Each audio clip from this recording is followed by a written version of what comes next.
What's up? This is Talk Football with yours truly, Mr. Blitz. Alright, check it. This is who we're going to talk about today. That's right. Yeah, let's get it right now. I don't want to even mess around with this one right here. Not this one. I don't want to mess around with this one right here. You feel me? We're going to talk about these guys right here. You feel me? You see what I'm talking about? Let me calm down. Alright, check it. The New York Giants played the San Francisco 49ers yesterday. They lost 36-9. That's right, 9 points. Don't need mustard, 9 points. 3 field goals, not a touchdown. 9 points, 3 field goals. I'm emphasizing that. You know why? Check this out. The San Francisco 49ers had some players out yesterday. All right, check it. Give me a minute. Richard Sherman out. Akilo Witherspoon out. Two defensive backs. D Ford, defensive end, out.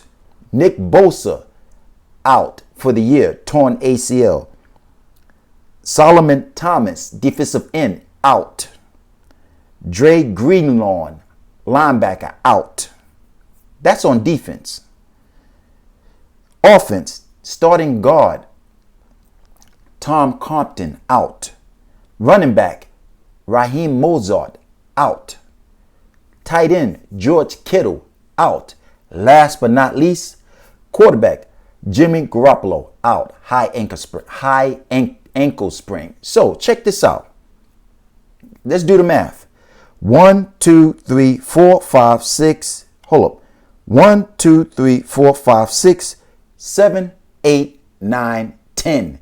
The San Francisco 49ers had 10 starters out yesterday for this game at MetLife Stadium. How many players did the New York Giants had out? One player, unfortunately, Saquon Barkley. He's out for the year, torn ACL. Now, Frisco, 10 players out. Giants, 1 player out. Their best player is out. Playing at home. You see? Look at me. Now, Giants are 0-3. Check this out. I'm going to give you some stats on 2 quarterbacks. If you didn't know who was playing, and I gave you these stats, one quarterback was 17 for 32, 179 yards.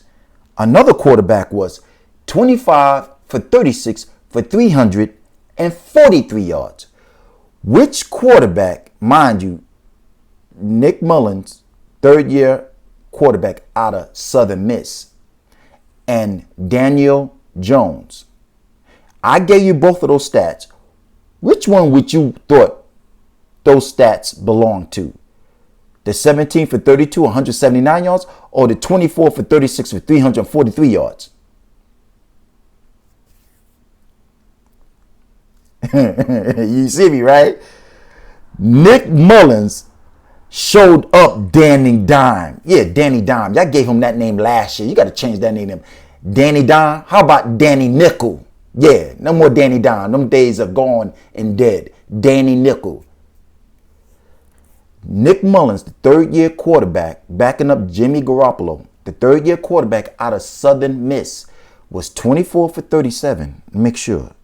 25 for 36, 343 yards.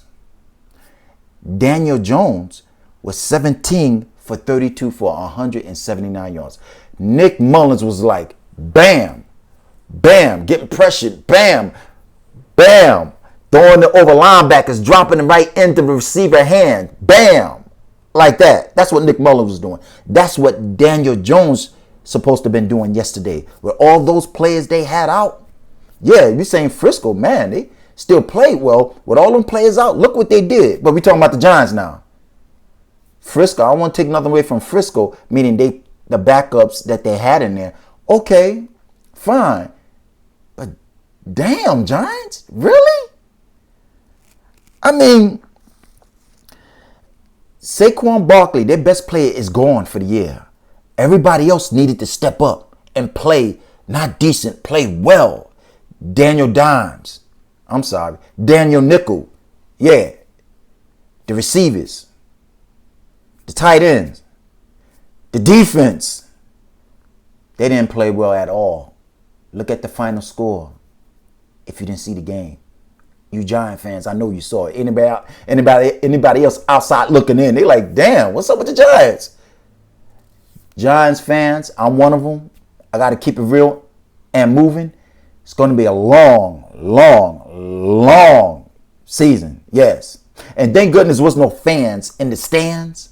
Because if there were fans in the stands, I don't think Giants fans' stomach would have been able, Giants fans wouldn't be able to stomach what they were looking at. You feel me? Seriously. It was pitiful. Giants team looked like garbage. Quarterback played like that too. And everybody else. Long year for the New York Giants and the New York fans. Seriously. Let's keep it moving. So, check this out. Remember last week I said, was the Buffalo Bills contenders or pretenders? Yesterday, they beat the Los Angeles Rams 35-32. Now, at one point, the Buffalo Bills were winning that game 28-3 in the second quarter. Jared Goff brought them boys back and took the lead. Now, not because they won, I'm calling the Buffalo Bills contenders.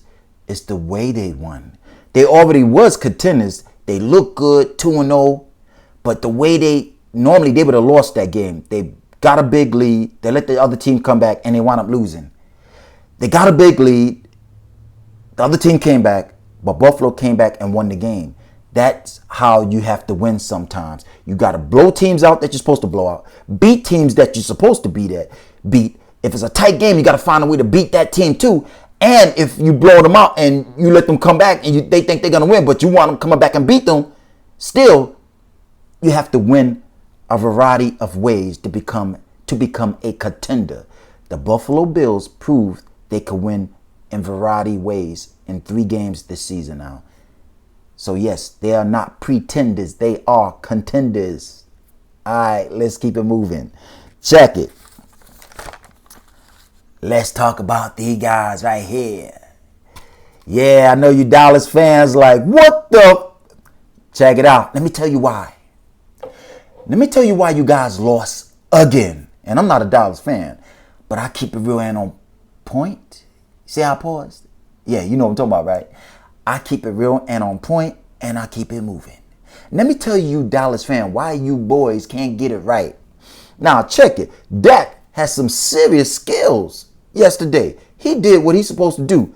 37 for 57, 472 yards, 3 touchdowns, 2 picks. His counterpart, MVP counterpart, that's where he's going right now. Russell Wilson, 27 for 40, 315 yards. Not 1, not 2, not 3, not 4, but 5 touchdown passes again. Now Russell Wilson have back-to-back 5 touchdown passing games. Back-to-back. Mark it, book it, check it. So with 0 interceptions in that game too. Now, in 3 games, Russell Wilson has thrown 14 touchdown passes. You feel me? Need I say more? Now, let's talk about Dallas. Ezekiel Elliott, 14 carries, 34 yards. Did you see what I just did, Dallas fans? That's why you guys going to be in trouble. Easy, 14 carries, 34 yards. Now, Dak is going to do his thing. That's a given. The reason why Dallas can't win games like this is because Easy E is not getting the ball like he should in certain situations. The coaching staff is not putting this team in the right position to win these type of games. Dak got skills. He can run. He's strong. He stands tall in the pocket. He can wing it. Dak can throw downfield. That's a given. Easy E is not getting the ball enough. 14 carries, 34 yards. 14 carries, 34 yards. Really?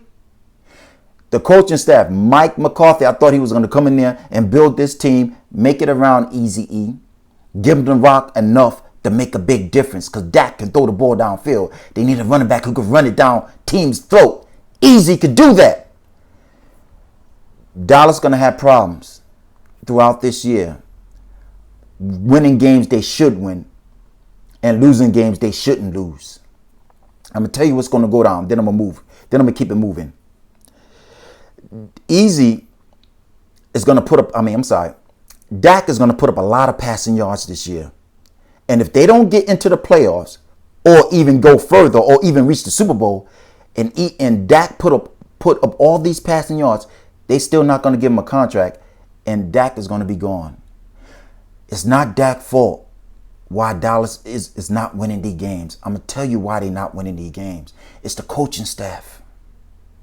They brought Mike McCarthy in to change things up. He's not building this offense around Easy. He's not running the plays, calling the plays for Easy. He's not putting these players in the right position to win these type of games. They're going to run Dak out of town, and it's not going to be his fault. I'm going to tell you right now, you Dallas fan, and I'm not a Dallas fan, but I'm keeping it real for you guys, for you cats who don't really know what's going on, why they keep losing games like this. And for the record, Dallas should be 0-3. Imagine that. So they should be thanking Atlanta, sending Atlanta some pre-Christmas gifts. Because Dallas should be 0-3, sending them Christmas gifts now to them 11 players who was on the field on the special team onside kick who do not know the rules of an onside kick. You kick the ball 10 yards, you could pound on it, jump on it once it leaves the kicker's foot. Them 11 players backed up and waited for the ball to go 10 yards. And then it's like, wait a minute, we better jump on it. So Dallas should be thinking they should be. Because Dallas should be 0-3. Dallas didn't come back and win that game. That was, I hate to say it, the stupidity of those 11 special team players that were on the field who did not know the rules of professional football when an onside kick is made against you. They didn't know the rules. So Dallas should be 0-3. 1-2 is a lot. 0-3? Or it would be even, imagine if Dallas was 0-3. And they should be 0-3. They 1-2. That's what's going to go down with the Cowboys. You Cowboy fans, strap your seatbelt in, man. Yo, I'm telling you, take it from yours truly, Mr. Blitz. You feel me? All right, check it. Let's keep it moving. Oh, one more. I got one more thing I want to talk about. Hold up. Yeah, I was talking to this guy. Excuse me. I was talking to this guy a little while ago. He was asking me about the Belichick syndrome, that I said that Belichick always seems to come up with a scheme to take the other team best weapon or best scheme away so they can't get burnt by this same player that's been doing it to everybody else. Check it out. Remember last week I said Darren Waller last week caught 11 passes for 103 yards against the New Orleans Saints Sunday night, and he had his way. I said when the Patriots and Cam Newton and Belichick play them this weekend, Belichick gonna find a way to neutralize the other team's best player, what they do best, and take that player away. Guess what? He did it again. Darren Waller last week against the Saints had 11 catches for 103 yards. Yesterday, Darren Waller, the tight end, had 2 catches for 9 yards, 0 touchdowns. Need I say more? That's what Mr. Bill Belichick do to opponents. I used to call him the Wizard. I used to call him that. All right, that being said, check it. This is Talk Football with yours truly, Mr. Blitz. Holla at your boy. Come check me out every Monday and Friday. All right? Hit me up if you want. Mr. Blitz64 at gmail.com. You guys, be safe and wear your mask for you and your fam. You feel me? All right, once again, this is Talk Football with yours truly, Mr. Blitz. You guys, if you're not home, get home safe and sound. Peace.